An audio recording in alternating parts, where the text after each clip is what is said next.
I'm investigative journalist Molly Barrows. For years, I've covered the stories that made headlines in Northwest Florida and all along the Gulf Coast. Murders,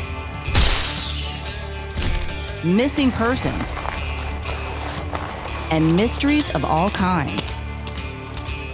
These cases are far from over for many victims because the full story has yet to surface. Join me for Gulf Coast Confidential, where I dive into the saltier side of the South and expose the lies, greed, and corruption that often weighs down the truth.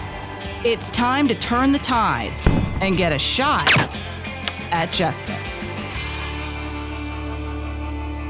Hey y'all, I'm Molly Barrows, and welcome to the Gulf Coast Confidential podcast, where we cover some pretty scandalous cases and crimes that bubble up right here in Northwest Florida, the beautiful Gulf Coast of Florida, and well beyond, because crazy stuff happens everywhere, y'all. And I know I don't have to tell you, Pam, because you do not. Our co-host knows better than anyone, really. She's experienced violent crime in her own family, and we're here to break down some different what the feezy type cases for you today. And Pam, this is an interesting one that you found that you've been following, and it's pretty close to home. I know we got a lot of listeners and viewers in Mississippi, so we shout out to our audience there in Mississippi. And this is a homegrown Mississippi case. This episode is called Ole Miss Murder Mystery. Did straight-laced Tim Herrington Jr. kill his flamboyant hookup, Jimmy J. Lee, over a booty call?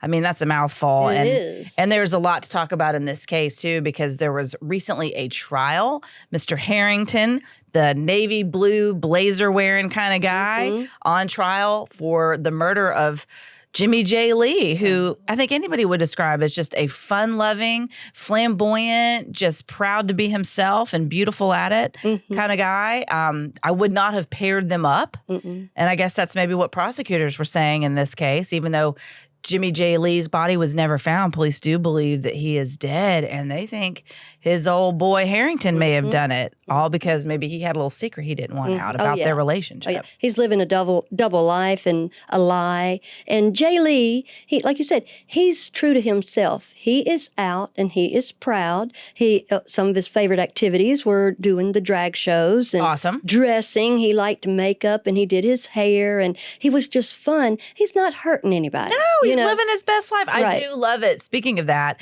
anytime we have one of these crazy headline-making cases, whether it's, Luigi gunning down a CEO in New York, or if it's the terrible thing that happened in New Orleans, or even just something not as horrendous, if it's just, earthquakes or some sort of headline-making bad thing that happens, somebody inevitably will put in the comments, notice no drag queens were involved. They do, and there you go. And I think that does sum it all up. He was a fun-loving guy. Some people may not like that lifestyle, but it wasn't hurting anybody, and he was living his best life. Right. And he loves his family, all the same things you and I do, and James. He's just like us. He loves his family. He loves to go home and celebrate with them. He loved being at Ole Miss. And he was 20 years old. He had graduated with a degree in social work. And he always was giving to people. Yes. And he had his sassy moments. That's what made him fun with people. Sure. And, when they were doing the court case and they were going, well, people get awkward about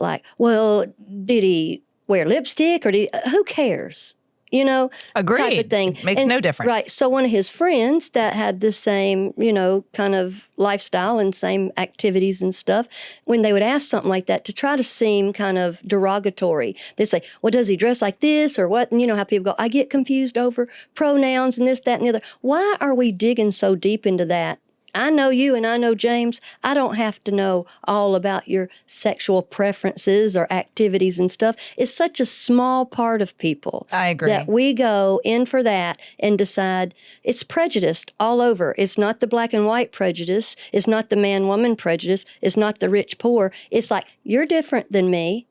And I don't like it. It's discrimination, Till I break you and you get back in line, then you can go to heaven, and then you can be a Jesus lover, and then everything will be okay. I don't mean to be pointing at you, but that's how I think it is. No, that's all right. Well, praise Jesus, we don't have to make that call. Right. God will. But it goes like that, and I think people over the years have realized, here's their son. This was the week of July the 4th. He had gone home to visit his mama. He loved his mama like every other, I think, Southern boy loves their mama, Or should. They should, right? And he had come back to the Ole Miss after the July 4th weekend. And it was his mama's birthday on July the 8th. And this is when this happened. Oh. And she knew, he had texted her July the 7th, like 2 a.m. He was a night owl, and they loved him. She would put her son right there and go, I love my son. Yes. Like somebody over here puts their Sigma Chi, I play on the football team, I'm going to marry the homecoming queen. Son. Yes. Okay. What's the diff? You know, Right. that's her son. So she's so proud of him, and he had texted her, and she saw it early on July the 8th and was going to text him back, but thought it's early. He stays out late. I'm not going to do it just yet. So she and her husband were going, this is around here, going right over there to Biloxi. Okay. Do a little the Beau gambling, Rivage, have a little fun. Celebrate her birthday. But the whole time she's at the Beau Rivage and over in Biloxi, she is worried to death because he would have called her and been all excited and, happy birthday, Mama, I love you. You know, this just didn't happen. She knew. She had that mother's intuition. In fact, one of the other stories that we're going to talk about, another case, a young man was stabbed to death, and his mama didn't know exactly that it was happening when it was happening, but she said she physically was having chest pains as well at the time that this young man was being killed, which she later learned was at the same time she was experiencing those chest pains. So I certainly believe that. Mothers and families know. They know. And she knew something was wrong. And that is just heartbreaking. I imagine it was hard for her to even enjoy her birthday. Oh, yeah. Well, she stayed distracted. And so they kept on. They're the kind of family, like if my family can't find me, I guarantee you they're going to keep on until they find me. They'll all be at my house or calling or whatever. GPS in your phone. That's right. Yeah. Because certain families are like that. Mine's like that. So she decides to call Ole Miss. You know, your kids are away at college. We're still growing up there. He's 20 years old. He's really not.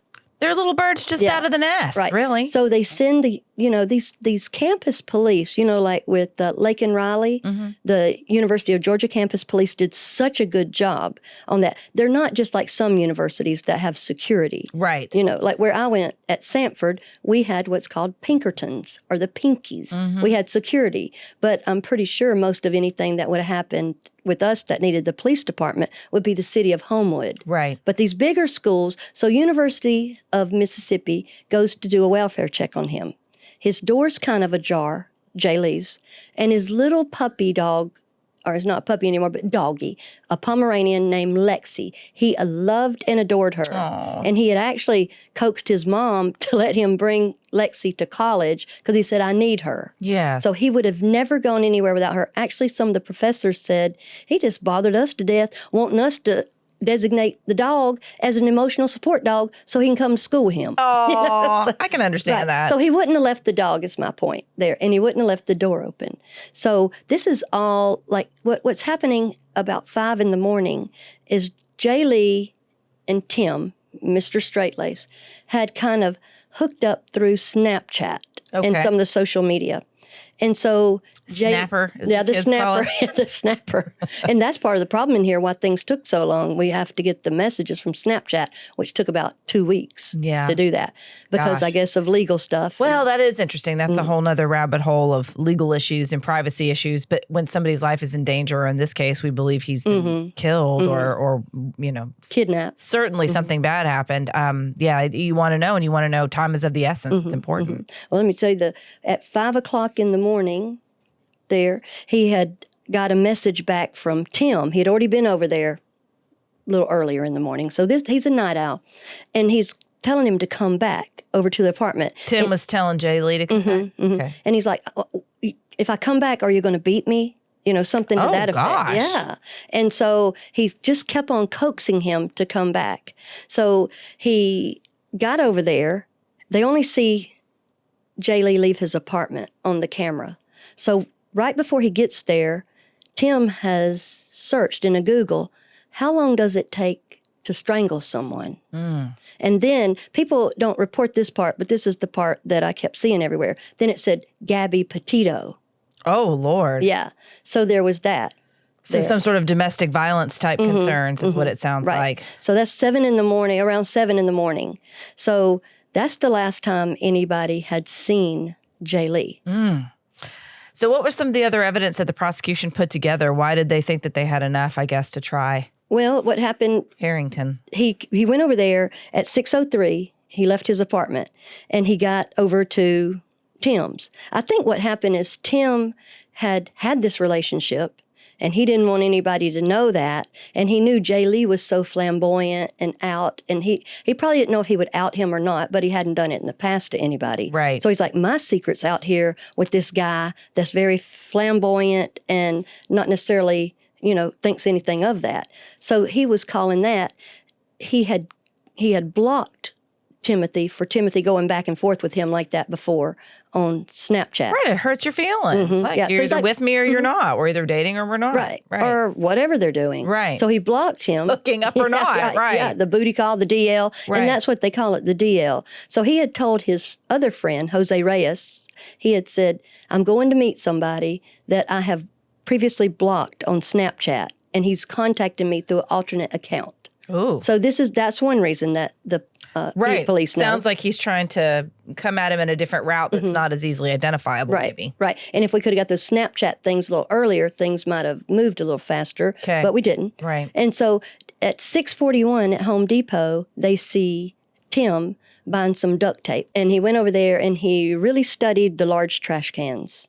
Ooh. So I don't know if he got one or not, but that's what they saw on the tape. Wow. So around 7:30, they're looking for Jay Lee. His family is pushing and saying, something's not right here. So at about 7:30, some cameras at a place called Molly Bar Trail see a guy running through the woods.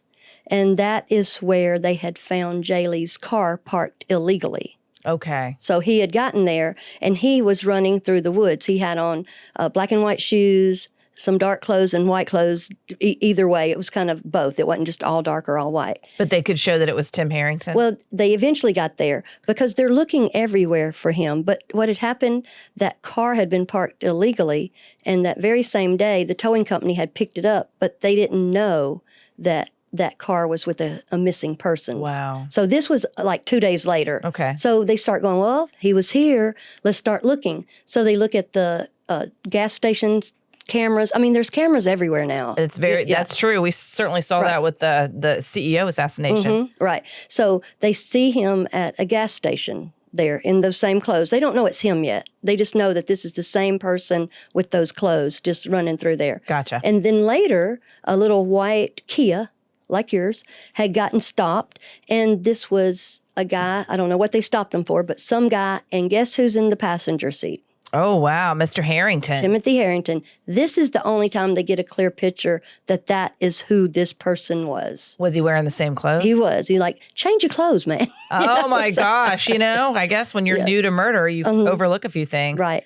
Allegedly, I should say, because he has not been convicted. But it sounds like that they had a pretty decent case, which Jay Lee was just declared dead like right before the trial. And the trial was just this past December. So I imagine for his family, it must have been a relief to at least have this case brought forward and the evidence presented so people could know what police and prosecutors believe happened. But it sounds like the jury just wasn't convinced. They almost were. Yeah. It was 11-1, and they didn't say what it was for a long time, but it was 11 guilty and 1 not. Oh, wow. But they just couldn't come to a decision for a unanimous decision, and they gave up. Right, because it was going to be first-degree murder, which is a death penalty case. And, we are down here in the South, and some folks don't have a problem, saying, that's fine with me. Oh, certainly not. I've covered 2 executions in Florida. We know that's true. Down here in the South, they're an eye for an eye. Right. I personally don't believe in that. I believe in life in prison without parole. But they took that off the table. The prosecutor said, we're taking that off the table. So there could have been some lesser charges as well. But we don't have a body. We don't have a confession.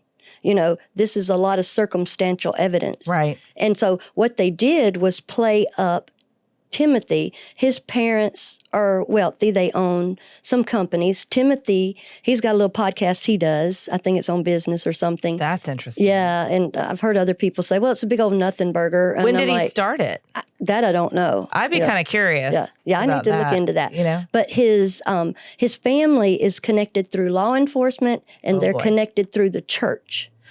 Oh, boy. So they've taken the moral high ground and potentially tapped into some legal assistance, if you will, if nothing more than advice. But that is interesting. And it makes you wonder, too, if Herrington, Tim, didn't have some sort of pressure, even if he was just putting it on himself. He didn't want to be exposed for his extracurricular activities, if you will. Oh, him being exposed as hooking up or having a DL or the down low with a man is way more important than Jay Lee's life to them. You know, it doesn't matter. We don't want his reputation. So I said all that to tell you this. 69 letters came in to the judge when Timothy was being held in jail. Oh, wow. And they were from the sheriff of Grenada, the next, like where they're from, the next little city over.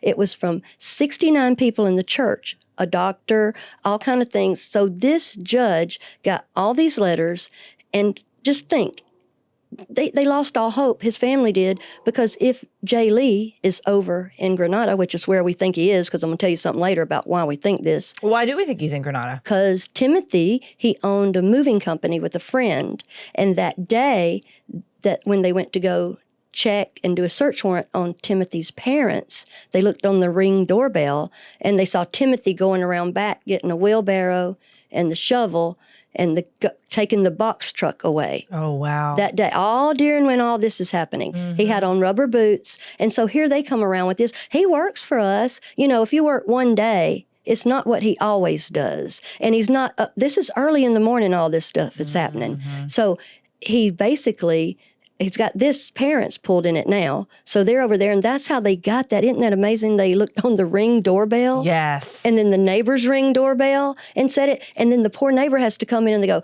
well, and he doesn't want to get involved, really. I don't blame him. That's awkward. Right. But he has to tell the truth. Good. So at Timothy's apartment, when it was searched, they sent in the canine dogs that have scent detecting, you know, of guess of death.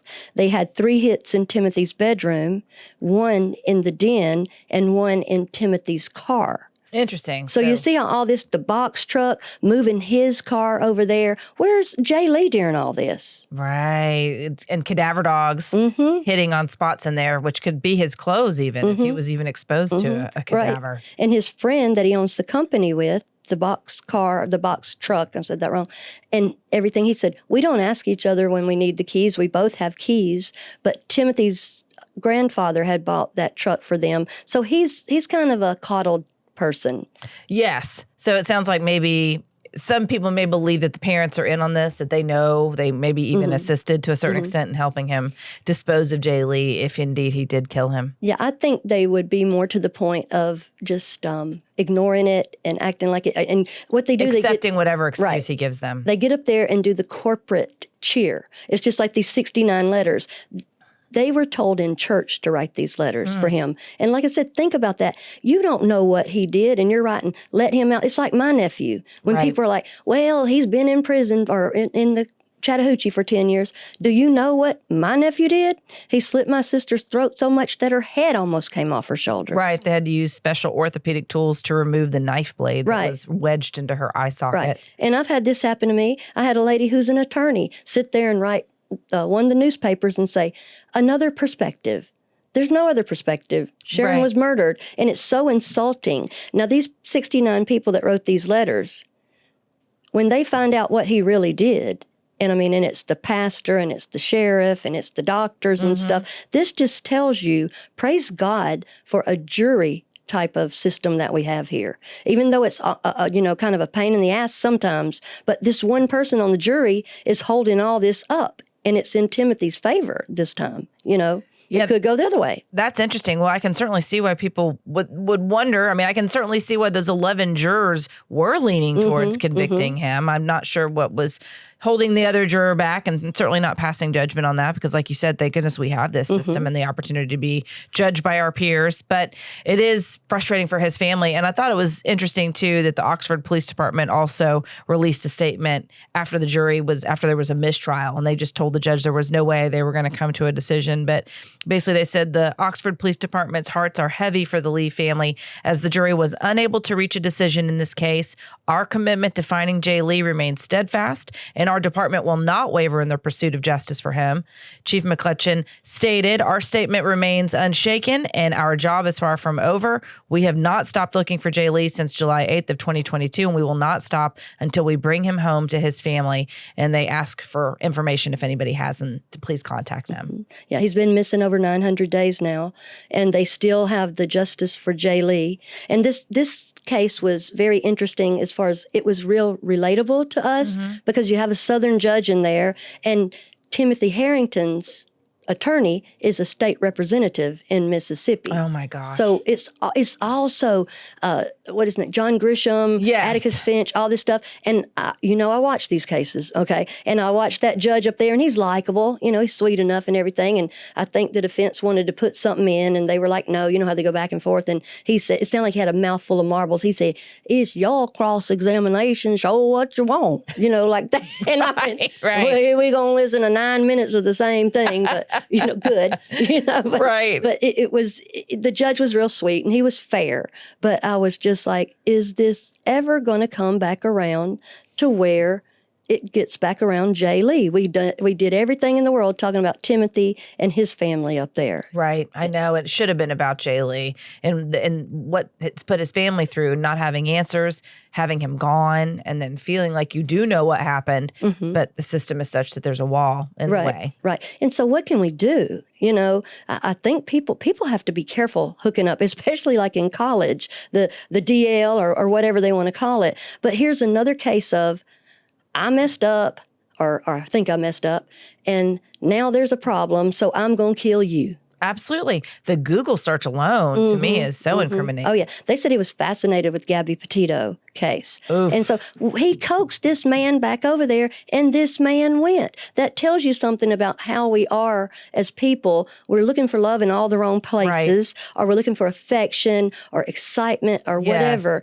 And, like his door left open, his dog there, telling his friend, all the red flags were there, bless his heart, but he trusted him. Right. And you would never imagine, especially at that age, I imagine he didn't have the life experience to even suspect somebody would have those sorts of homicidal intentions. Right. Well, it reminds me of the Murdoch case with Buster. That guy named Stephen. That's another case we're going to cover. We're working on that one. But it just parallels this so much because it's the wealthy people, and they decide the narrative, and that is how it's going to be. Absolutely. And it's because they're well connected and have the influence and the ability, the power and the authority to move it to the direction they want it. This just breaks my heart.